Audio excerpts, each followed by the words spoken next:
하나님의 말씀 계시록 7장 1절의 말씀입니다. 2일 후에 내가 네 천사가 땅 네 모퉁이에 선 것을 보니 땅의 사방의 바람을 붙잡아 바람으로 하여금 땅에나 바다에나 각종 나무에 불지 못하게 하더라. 또 봄에 다른 천사가 살아계신 하나님의 인을 가지고 해 돋는 데로부터 올라와서 땅과 바다를 해롭게 할 권세를 얻은 네 천사를 향하여 큰 소리로 외쳐 가로되 우리가 우리 하나님의 종들의 이마에 인치기까지 땅이나 바다나 나무나 해하지 말라 하더라. 내가 인 맞은 자의 수를 들으니 이스라엘 자손의 각 지파 중에서 인 맞은 자들이 14만 4천이니 1절로 4절의 말씀이었습니다. 지금 우리가 아직도 하나님의 능력의 천사들이 땅의 바람을 전쟁을 붙들고 계시기 때문에 아직도 이렇게 평안한 가운데 하나님 앞에서 예배를 드릴 수 있는 이 시간을 주신 우리 하나님께 예수님의 이름으로 감사드립니다. 인 맞은 자의 수가 14만 4천이라고 하였어요. 하나님의 말씀에서 언제라도 이 말씀을 확인할 때 우리에게 힘을 주는 그런 주제를 말씀에서 확인을 하면서 이 말씀 자체에서 우리가 인을 받고 정말 그 인 맞은 자의 숫자에 들어가는 그 특성과 경험이 과연 무엇일까? 그 특성을 알지 못하면 어떻게 과연 거기에 들어갈 수가 있겠어요? 분명히 하나님의 말씀 가운데는 특성이 나와 있어요. 그 다음에 경험들이 나와 있습니다. 에녹이 하나님과 동행하더니 하나님이 그를 데려가심으로 세상에 있지 아니하였더라. 창세기 5장 24절에 말씀이 나옵니다. 에녹이 몇 살에 승천하셨습니까? 365세에 승천을 하셨는데, 그러면 또 다른 기록에 보면 에녹에 관한 기록은 믿음으로 에녹은 죽음을 보지 않고 옮기웠으니 하나님이 저를 옮기심으로 다시 보이지 아니하니라. 저는 옮기우기 전에 하나님을 기쁘시게 하는 자라 하는 증거를 받았느니라. 믿음이 없이는 기쁘시게 못하나니 하나님께 나아가는 자는 반드시 그가 계신 것과 또한 그가 자기를 찾는 앞에, 찾는이라는 단어 앞에 한 단어가 여기서는 개역번역에는 빠뜨렸는데, 자기를 부지런히 찾는 자들에게 상 주시는 이심을 믿어야 할지니라. 1년 찾는 거하고 1년에 한 번 찾는 거하고 평생 동안 부지런히 찾는 거하고 같아요, 틀려요? 분명히 차이가 납니다. 왜냐하면 그래서 어떤 때는 성경의 한 단어를 가지고 엄청난 우리의 신앙의 차이를 둘 수가 있습니다. 그래서 여기에 말씀은 부지런히 찾는 자에게 상 주시는 거예요. 그냥 1년에 한 번, 한 달에 한 번, 아니면 하루에 한 번이 아니고 부지런히 찾는 자들에게 상 주신다 그랬어요. 에녹은 옮기우기 전에 하나님을 기쁘시게 하는 자라는 증거를 받았다 그랬어요. 그 기쁘시게 하는 것이 과연 그분의 경험이 무엇이며 그 14만 4천인과 어떻게 연관이 되는지 우리가 그거를 말씀에서 확인을 해야 돼요. 또한 죽음을 맛보지 아니하고 하늘로 옮기움을 받은 또 한 사람이 기억하시죠? 맞습니다. 엘리야는 해리바람을 타고 하늘로 올라가셨는데 여호와께서 해리바람으로 엘리야를 하늘에 올리고자 하실 때에 엘리야가 엘리사로 더불어 길갈에서 나가더니 두 사람이 행하며 말하더니 호련히 불수레와 불말들이 두 사람을 격하고 엘리야가 회리바람을 타고 승천하더라 라는 하나님의 기록이 말씀의 기록이 있습니다. 영감의 글에 엘리야에 대해서 이렇게 말씀을 하셨어요. 엘리야는 그리스도께서 재림하실 때 지상에 살아있어 죽음을 맛보지 않고 마지막 나팔의 순식간에 홀연히 다 변화할 성도들을 예표하였다고 이렇게 말씀하십니다.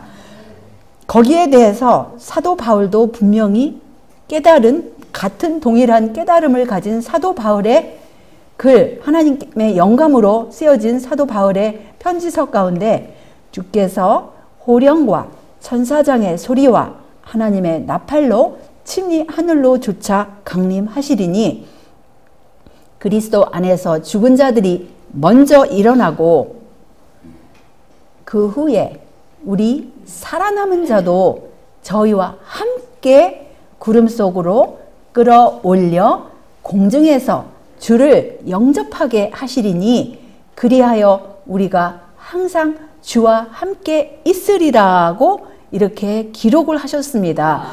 그래서 16절에 보시면 뒷부분에 그리스도 안에서 죽은 자들이 먼저 일어나는 그 부활을 말씀하시고 그 후에 예수님 재림 당시에 살아있는 사람들, 구원받은 사람들이 살아남은 자도 죽은 자들이 부활함과 동시에 같이 변화되어서 공중에서 주님을 만나겠다라는 분명한 기록되었을 때 말씀을 기록하셨습니다. 또한 다른 곳에서 보라 내가 너희에게 비밀을 말하노니 우리가 다 잠잘 것이 아니요 마지막 나팔에 순식간에 홀연히 다 변화하리니 나팔 소리가 나매 죽은 자들이 썩지 아니할 것으로 다시 살고 우리도 변화하리라. 사도 바울이 이 글을 쓸 당시에는 죽은 자들의 부활을 생각하고 본인을 살아 승천하는 자와 함께 동일시를 하셨어요. 그분은 아마 주의 재림을 그렇게 먼 장래, 이 글을 쓸 당시에는 먼 장래로 바라보지 않았을 것이라고 생각합니다. 그리고 어쨌든 이 죽음에 대해서 동일한 고린도전서 15장에서는 그 15장 55절을 보시면 사망아 너의 이기는 것이 어디 있느냐, 사망아 너의 쏘는 것이 어디 있느냐, 개역번역 이렇게 되었는데 그 순서 그대로 보시면 사망아 너의 쏘는 것이 어디 있느냐가 먼저 나와요. 그 다음에 무덤아 너의 이기는 것이 어디 있느냐, 이렇게 사망아 너의 이기는 것이나 무덤이나 마찬가지인데 앞뒤가 약간 틀려지고 무덤이라는 단어가 이 개역 번역에서는 사망으로 그냥 반복을 하였어요. 그래서 무덤, 이제 죽은 사람은 무덤 밑으로 들어가죠. 그 다음에 사망에 쏘는 거, 죽는 순간에 분명히 어떤 고통이 없는 사람도 있겠지만 잠자면서 죽은 사람도 있겠지만 고통 가운데서 죽는 사람들도 있어요. 그것을 사망에 쏘는 거, 어쨌든 죽음 자체가 사망에 쏘는 것으로 여기는 표현을 하고 무덤이 그 사람을 묻은 것에 대해서 이긴 것으로 이렇게 표현을 합니다. 살아 승천하는 14만 4천은 이 사망과 무덤하고는 관계가 없는 사람들이에요. 그 인맞은 자의 수를 들으니 이스라엘 자손의 각 지파 중에서 인맞은 자들이 14만 4천이라고 그랬어요. 14만 4천이고 그들의 경험이 성경에서 보시면 14절입니다. 내가 가로되 내 주여 당신이 알리이다 하니 그가 나더러 이르되 이는 큰 환난에서 나오는 자들인데 어린 양의 피에 그 옷을 씻어 희게 하였느니라. 그러므로 그들이 하나님의 보좌 앞에 있고 또 그의 성전에서 밤낮 하나님을 섬김에 보좌에 앉으신 이가 그들 위에 장막을 치시리니라는 기록이 있습니다. 이 14만 4천은 큰 환난에서 나오는 사람들이에요. 그리고 그들의 품성을, 그들의 사상과 감정을 어린 양의 보혈로 씻음을 받은 자들이에요. 그래서 우리 그 생각들이 어렸을 때 그런 혹시 신앙을 하지 않는 부모 밑에서 자란 사람들은 그 생각과 감정이 그냥 대중의 교육대로 형성이 되지 않습니까? 그래서 그 씻음을 받아야 돼요. 어린 양의 피의 의미를 깨닫고 그 씻음을 받는다는 의미를 이제 후에 보겠지만, 이 사람들은 어린 양의 피로 씻음을 받은 자임을 우리가 여기서 말씀에서 확인할 수 있습니다. 그래서 14만 4천이 되기를 원하는 사람들은 어린 양의 피에 씻음을 받는 것이 무엇을 의미하는가를 개인적으로 경험을 해야 합니다. 또한 그들의 경험 가운데 16절에 보시면, 저희가 다시 줄이지도 아니하며 목마르지도 아니하고 해나 아무 뜨거운 기운에 상하지 아니할지니, 다시 줄이지도 않고 그렇다는 의미는 이들이 배가 고픈 경험이 있다 의미가 아니겠어요? 그 다음에 목마르지도 않다, 다시는 목마르지 않겠다는, 이들이 목마름도 경험했다는 그런 말씀이에요. 그 다음에 다시는 뜨거운 해가 이들을 괴롭히지 않겠다라는 의미는 그 뜨거운 해의 그런 영향도 이들도 받았다라는 의미예요. 이 말씀 가운데 분명히 그것을 시사하고 계십니다. 이는 보좌 가운데 계신 어린 양이 저희의 목자가 되사 생명수 샘으로 인도하시고 하나님께서 저희 눈에서 모든 눈물을 씻어 주실 것이미러라 라는 기록이 있습니다. 또한 14만 4천에 관한 기록을 이렇게 하셨습니다. 또 내가 보니 보라, 어린 양이 시온산에 섰고 그와 함께 14만 4천이 섰는데 그 이마에 어린 양의 이름과 그 아버지의 이름을 쓴 것이 있다다. 오늘 우리가 연구하고자 하는 이 한 절의 말씀인데, 5절까지 읽어보면 14장 계시록 14장 2절입니다. 내가 하늘에서 나는 소리를 들으니 많은 물소리도 같고 큰 내송도 같은데, 내게 들리는 소리는 검은 고 타는 자들의 그 검은 고 타는 것 같더라. 저희가 보좌와 네 생물과 장로들 앞에서 새 노래를 부르니 땅에서 구속함을 얻은 14만 4천인 밖에는 능히 이 노래를 배울 자가 없더라. 이 사람들은 여자로 더불어 더럽히지 아니하고 정절이 있는 자라. 어린 양이 어디로 인도하든지 따라가는 자며 사람 가운데서 구속을 받아 처음 익은 열매로 하나님과 어린 양에게 속한 자들이니 그 입에 거짓말이 없고 흠이 없는 자들이더라 라는 기록이 있습니다. 또한 14만 4천에 관한 기록 가운데 계시록 15장에 있는 말씀이에요. 2절입니다. 또 내가 보니 불이 섞인 유리바다 같은 것이 있고 짐승과 그의 우상과, 개역번역에는 그의 표라는 단어가 안 들어가지만 분명히 그의 표와 그의 이름의 수를 이기고 벗어난 자들이 유리 바닷가에 서서 하나님의 검은 고를 가지고 하나님의 종 모세의 노래, 어린 양의 노래를 불러 가로되 주 하나님 곧 전능하신 이시여 하시는 일이 크고 기이하시도다. 만국의 왕이시여 주의 길이 위롭고 참되시도다. 주여 누가 주의 이름을 두려워하지 아니하며 영화롭게 하지 아니하오리이까. 오직 주만 거룩하시니이다. 주의 의로우신 일이 나타났음에 만국이 와서 주께 경배하리이다 하더라. 그래서 이들은 분명히 14만 4천이 되기 위해서는 짐승이 누구인 줄 알아야 되고, 짐승의 우상, 짐승의 표, 짐승의 이름의 수에 그것을 이기고 벗어나는 의미도 알아야 되고 경험이 있어야 돼요. 그래서 지금 현재까지는 짐승의 표가 강제령으로 사람들에게 대두되지 않았습니다. 그래서 지금 현재까지 짐승의 표를 받고 죽은 사람들은 없어요. 어느 순간에 이제 아주 가까운 장래에 짐승의 표가 사람들에게 강제로 제시가 될 시간에 우리가 이르러 오는데요. 이 짐승의 표에 대해서 그것을 알아야 되고 그 다음에 이겨야 됩니다. 어린 양의 보혈의 피를 의지하여서 이겨야 됩니다. 이런 글이 있어요. 연애신 가운데 누가 14만 4천인을 구성할 것인가? 하나님의 선출된 이 사람들이 누구인가를 조금 있으면 확실히 알게 될 것이다.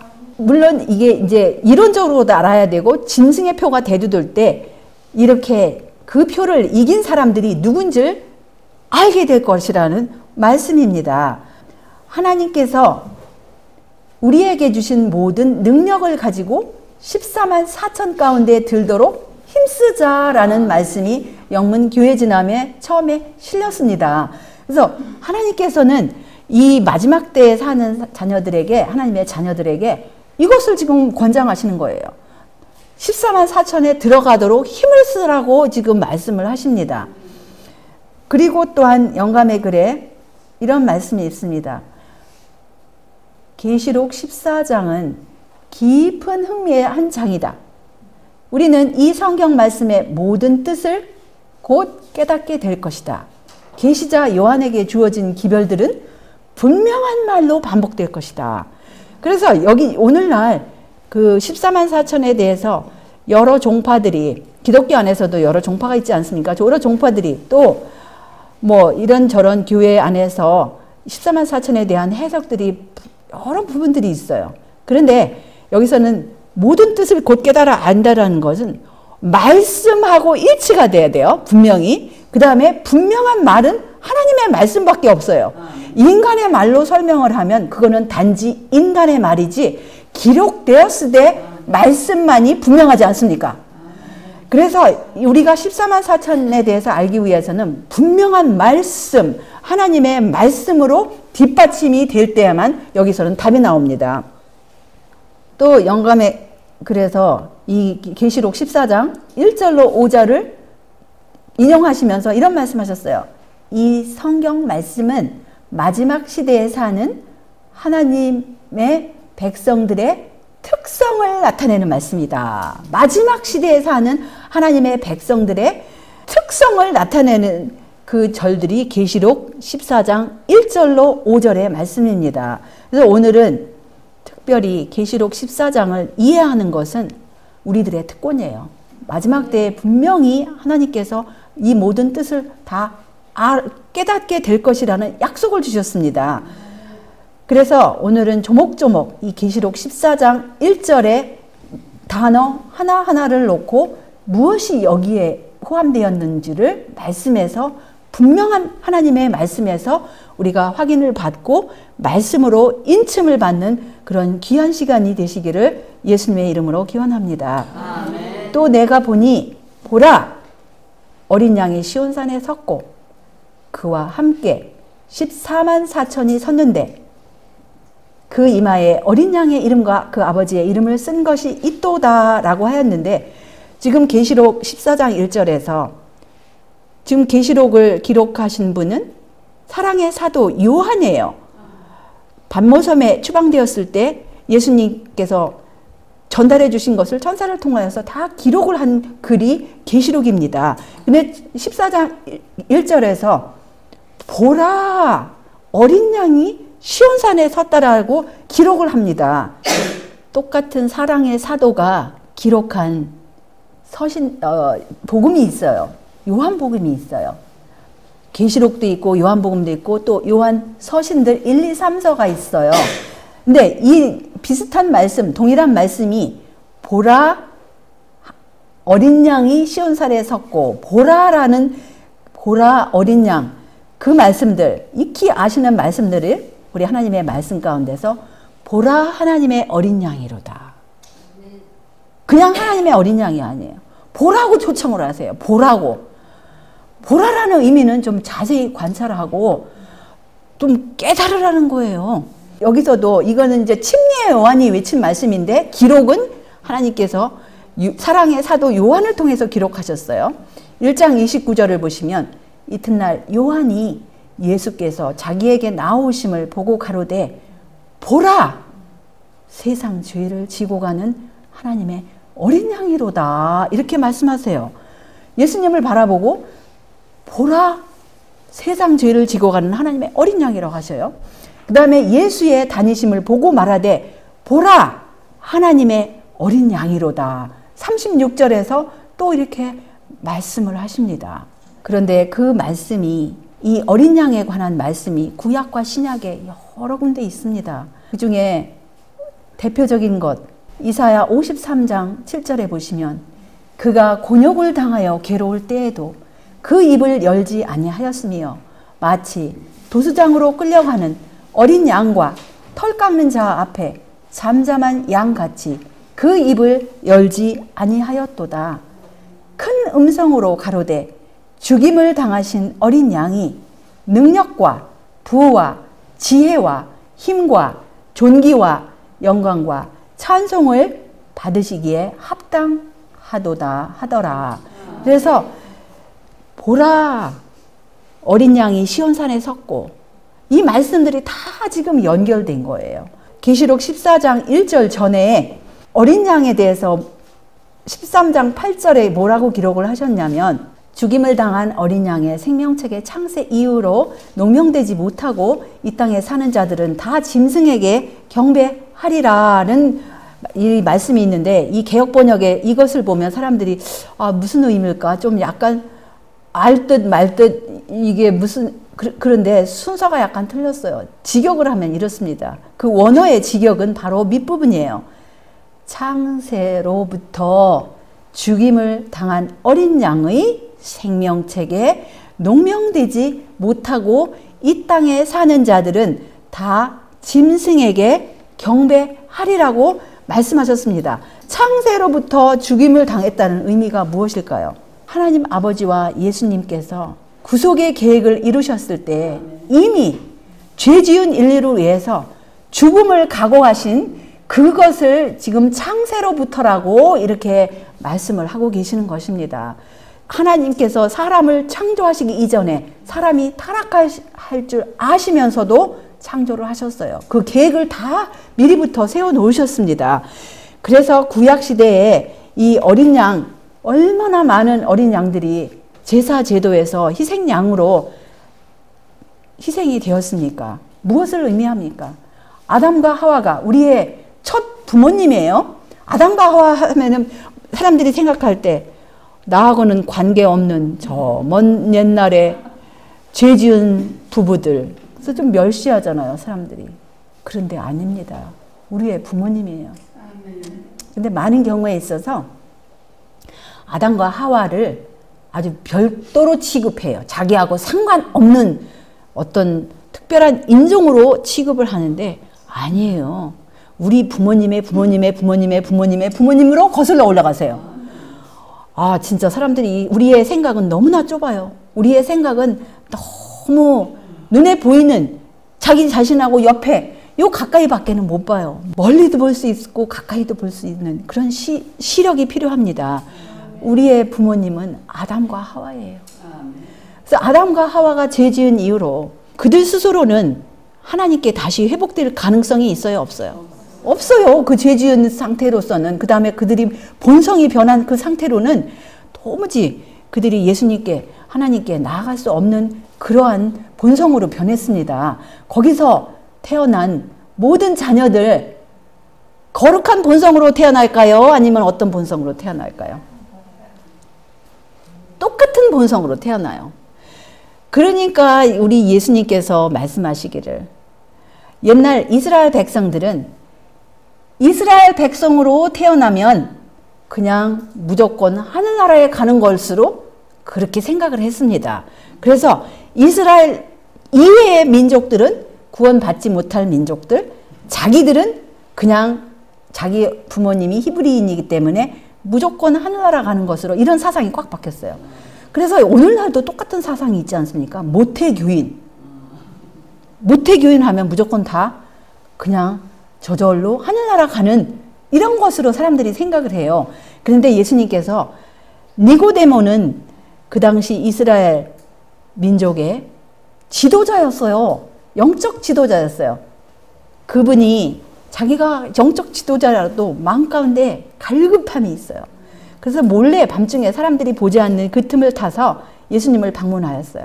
니고데모에게 예수님께서 하신 말씀이 무엇입니까? 사람이 거듭나지 아니하면 하나님 나라에 결코 갈 수 없다라는 것이 그거를 말씀하셨습니다. 그래서 이 양을 잡는 것은 예수님의 보혈, 나의 죄 때문에 내가 예수님의 보혈 아니고는 하늘나라에 도무지 갈 수 없다라는 것을 인정하고 예수님을 구세주로 받아들이고 예수님을 따라가겠다고 그렇게 서약하는 것이 그 양을 잡는 행위입니다. 그 다음에 죄를 지을 때마다 양을 잡는 것은 나 때문에 예수님께서 돌아가셨구나 인정을 하고 이제 새롭게 다시 거듭나면서 내가 다 주님의 보혈을 의지해서 다음부터 순종하겠습니다. 이것을 서약하는 거예요. 그래서 이것은 양을 잡는 것은 구약의 양을 잡는 것은 그 죄의 고백과 다시 거듭나는 그런 행위였어요. 그래서 이 모든 것들이 제사 제도는 복음, 창세로부터 죽임을 당한 어린 양, 그것은 그 구약과 신약의 가장 중요한 중심 주제, 바로 요한복음 3장 16절을 가리키는 거예요. 요한복음 3장 16절에 대한 오해가 같은 성경을 읽으면서도 얼마나 많은 대다수의 기독교인들이 이 요한복음 3장 16절을 오해를 합니까? 하나님이 누구인지 오해가 있어요. 하나님이 한 분인지 두 분인지 세 분인지 여기에 대한 또 혼란까지도 있습니다. 또 독생자를 놓고도 혼란들이 있어요. 독생자가 실제냐 아니면 은유냐 상징이냐 이렇게 혼란들이 있습니다.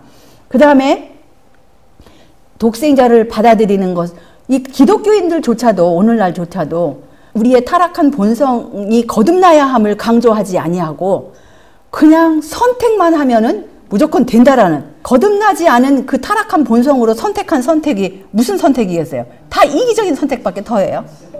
무슨 선택을 할 수 있겠어요? 거듭난 사람이 예수님의 도움을 힘입어서 선택할 때 예수님을 선택하는 것이지, 예수님께 굴복하고 말씀에 굴복하는 것이지, 거듭나지 않은 사람의 선택은 주로 대부분 그 동기들이 잘못된 동기들로 자기중심적인 선택을 하게 돼 있습니다. 하나님의 말씀 가운데서 아벨의 제사에 대해서 뭐라고 하셨습니까? 아벨의 제사는 더 나은 제사라고 그랬어요. 믿음으로 아벨은 가인보다 더 나은 제사를 하나님께 드림으로 의로운 자라 하시는 증거를 얻었으니 하나님이 그 예물에 대하여 증거하심이라. 저가 죽었으나 그 믿음으로써 오히려 말하느니라고 이렇게 믿음장에 기록이 되어 있어요. 가인도 제사를 드리고 아벨도 제사를 드렸는데 아벨은 의로운 자라 칭함을 받았고 가인의 제사는 하나님께서 받지 않으셨어요. 그 이유가 무엇일까요? 아벨은 이 의미를 알았습니다. 물론 그 당시에 기록은 되어 있지 않지만 이 기록은 그 후에 신약에 기록되어 있지만 이것의 의미를 깨달았어요. 기록한 바 의인은 없나니 하나도 없으며 예수님 없이는 의인이 한 사람도 없어요. 그 다음에 예수님께서 거듭나야 할 그 필요성, 사람이 거듭나지 아니하면 하나님 나라를 볼 수 없느니라. 그 다음에 물과 성령으로 나지 아니하면 하나님 나라에 들어갈 수 없는 그 사실을 아벨은 깨달았습니다.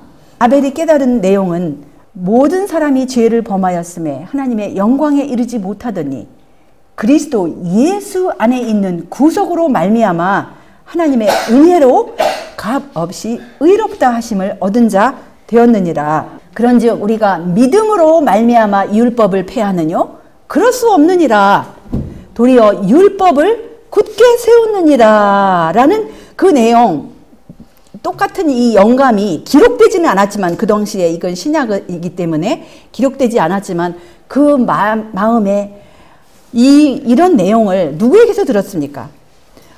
아담과 하와는 이제 천사를 통해서 이렇게 구속의 경륜에 대해서 다 그런 자기들이 예수님 아니면은 도무지 구원받지 못할 사실, 그 다음에 대신하여 아담과 하와의 죄를 대신하여 양을 잡으라는, 그래서 양의 그 희생 제도가 아담과 하와로부터 계속 구약 시대에 있었고 그야말로 예수님께서 십자가에 돌아가시는 그 순간까지도 양을 잡았어요. 이스라엘 백성들은. 그런데 그것을 하는 것은 그동안에 깨트린 율법을 이제 더 이상 깨트리지 않겠다는 새로운 결심이에요. 회개와 동시에 새로운 결심이에요. 거듭남입니다. 아벨은 더 나은 제사를 깨달은 그 내용이 바로 구속의 경륜을 깨달았고 그도 회개하였고 감사하였고 순종하겠다고 그렇게 결심을 한 내용들이고, 이 동일한 내용들이 그 후에 모든 부조들이 깨달은 내용이 바로 동일한 내용이에요. 제사를 지낼 때마다 이 더 나은 제사, 하나님께서 받으실 수 있는 이 제사, 예수님을 우리의 죄의 대치물로 받아들이고, 그 다음에 예수님의 보혈의 공로를 힘입어서 이제는 불순종에서 순종의 자녀가 되겠다는 거듭남의 서약이 바로 제사 제도가 의미하는 것이었습니다. 그리고 이 부조들 중에서 특별히 하나님께서 한 사람을 선택하셔서 이것을 실물 교훈으로 가리킨 분이 한 분이 계셔요. 갈라디아서 3장 8절에 보시면, 또 하나님이 이방을 믿음으로 말미암아 의로 정하실 것을 성경이 미리 알고 먼저 아브라함에게 복음을 전하되 모든 이방이 너를 인하여 복을 받으리라, 이렇게 기록을 하셨습니다. 아브라함에 관한 기록, 이 복음에 대한 실물 교훈의 내용 어디에 기록되어 있는지 기억하시죠?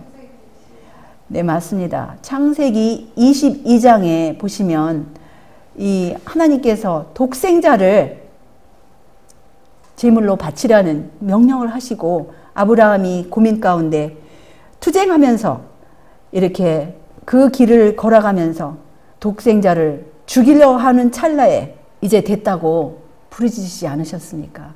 대신 저 멀리 바라보니까 숫 양이 가시덤불에 걸려있는 것을 보고 여호와 이레, 하나님께서 준비하신 거, 우리 인류의 죄를 대신하여 하나님께서 하나님의 어린 양을 주시고 이렇게 하나님께서 준비하신 것을 깨달았습니다. 그래서 아브라함은 그 경험, 며칠간의 경험 가운데 자기는 평생 가운데 정말 10년을 감수하는 그런 경험을 하였습니다. 그러면서 이 경험을 통해서 그 대신에, 자기 아들 대신에 순양이 걸려있는 걸 보고 복음을 깨달았어요. 그동안에 양의 제사가 이게 바로 이것이다. 요한복음 3장 16절의 내용, 우리 인류의 죄, 나의 죄 때문에 하나님께서 아들을 보내주신 그것을 깨달은 것이 바로 창세기 내용인데, 그것을 기록한 것이 사도 바울을 통하여 갈라디아서 3장 8절에서 하나님께서 복음을 아브라함에게 가르쳐 주셨다고 이렇게 말씀하셨어요. 그래서 그것을 받아들인 사람은 의로움에 참여하는 거예요. 거듭남에 참여하는 것입니다. 그런데 그것이 평생에 한 번이 아니고 개인적으로 날마다 그것을, 영감의 글에서는 하루에 1시간씩은 적어도 시간을 바치라고 그랬어요. 그렇지 않으면 우리 신앙생애가 엉뚱한 것에 시선이 끌려요. 우리가 날마다 정말 조석으로 아니면 짬짬이 예수님의 희생, 나를 위한 그 희생, 하나님 아버지께서 독생자를 주신 희생을 깨닫지 아니하면 우리는 세상으로 가고 엉뚱한 것에 바쁘고 이렇게 됩니다. 그래서 이 사람들은 믿음으로 말미암은 자들이에요. 아브라함이 하나님을 믿음에 이것을 그에게 뭐로 정하셨다? 의로 정하셨다 함과 같다고 했어요.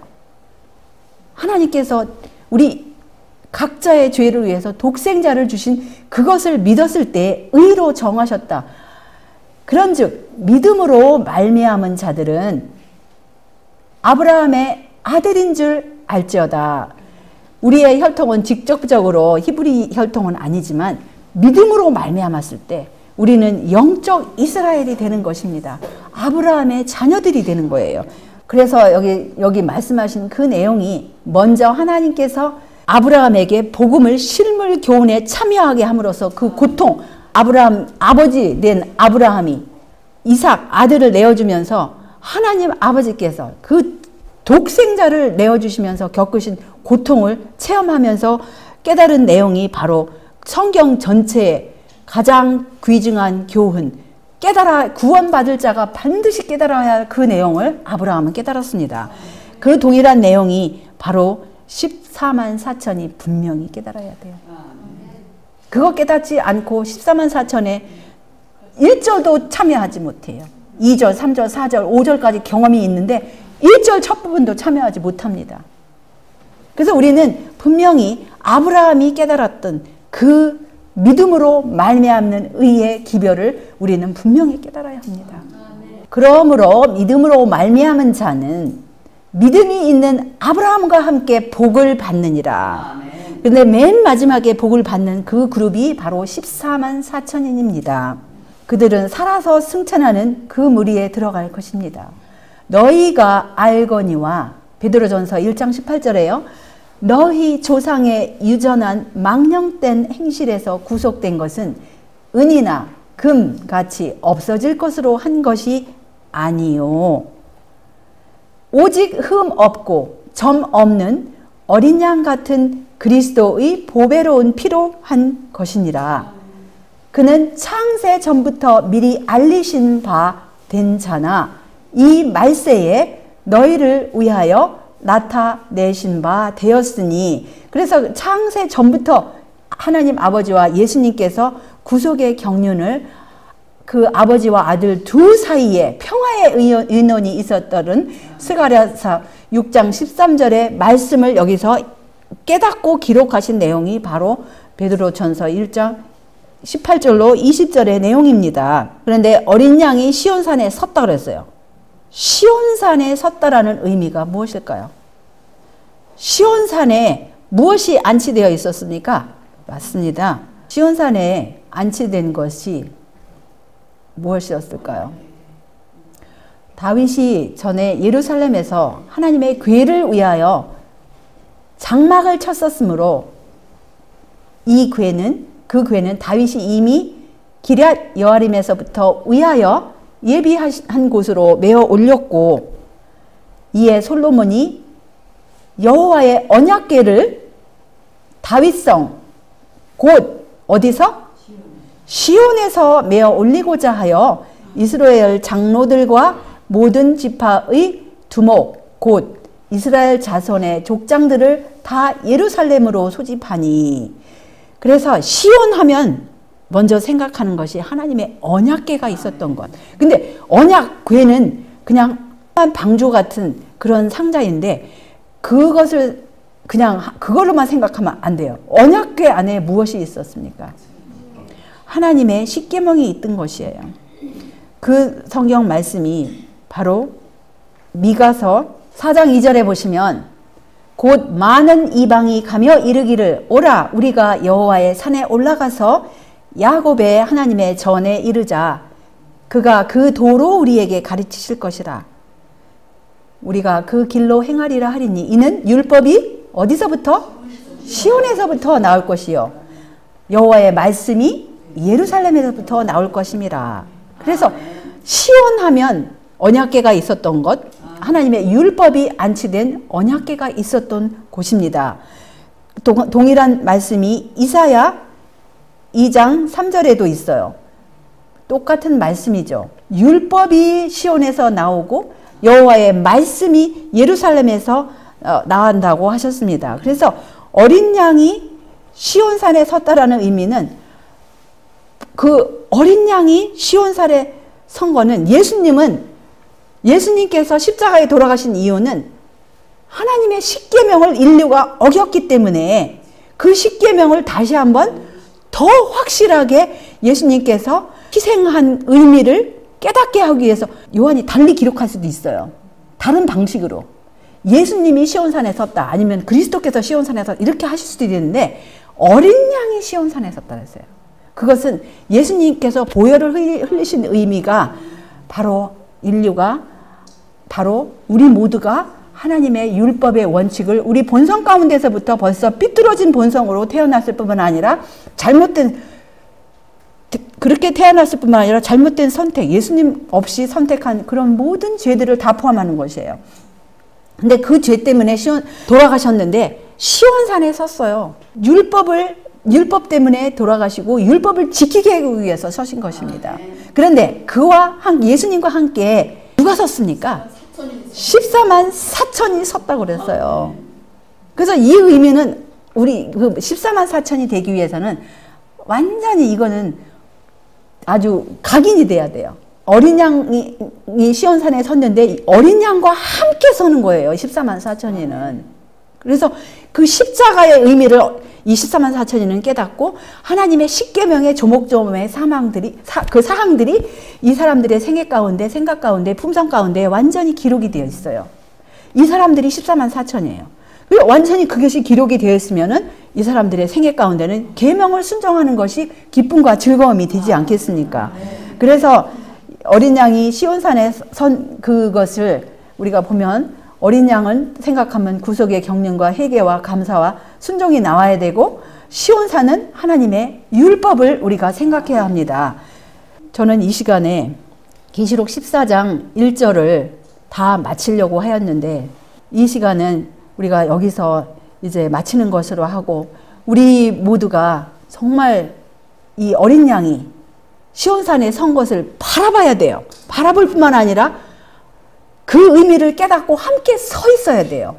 그래서 우리의 생애가 이 한 절에 지금 반토막도 못했지 않았습니까? 그것을 깊이 생각하시면서 그 십자가의 참된 의미, 시온산에 서 있는 예수님, 그 다음에 우리 14만 4천이 함께 서 있는 거, 이것을 깊이 생각하시면서 우리가 더 깊은 회개와 감사와 순종의 생애를 사시는 우리 모두가 되시기를 바라면서 말씀을 여기서 줄이고 2부에서 계속 진행하겠습니다.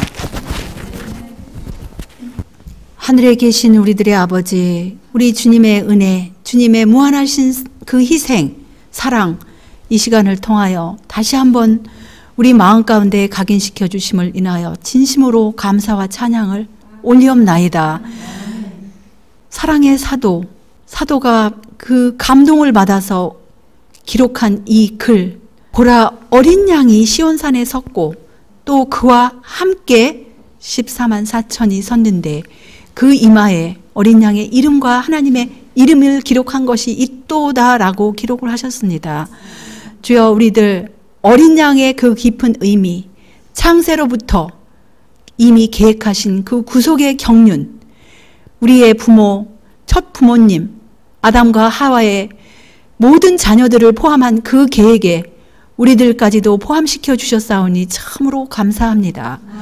주여, 이 믿음으로 말미암는 이 기별, 이 구속의 경륜을 아브라함에게 실물 교훈으로 가르쳐 주신 그 장면, 우리의 마음 가운데 날마다 더욱더 깊은 회개와 감사와 순종의 생애가 되게 하여 주시옵시고 어린 양과 함께 시온산에 서는 그런 귀한 경험들을 할 수 있도록 은혜를 베풀어 주시옵소서.